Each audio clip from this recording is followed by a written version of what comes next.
ચાલો મિત્રો, આપણે અહીંયા નિશાન કરવાનું હતું, થઈ ગયું છે ને હવે ટ્રેક્ટર જો આવ્યા છે પાછું ઉથલ વરીને.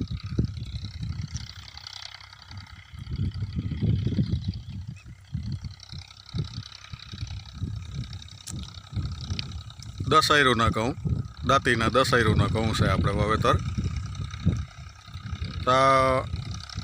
કઈ રીતનો ઉગાવો થાય છે, કેમ થાય છે, ઓર્ગેનિક ખાતર તે આગળ તમને વિડીયોમાં બતાવતા જાઉં.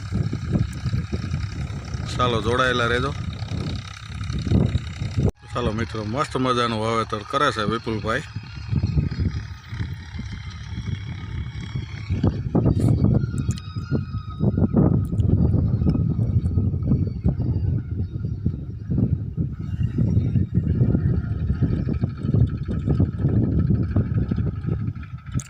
વાવેતરમાં ડાયરિંગનો બહુ અનુભવ સારો છે. એમ ગમે એ વાવેતર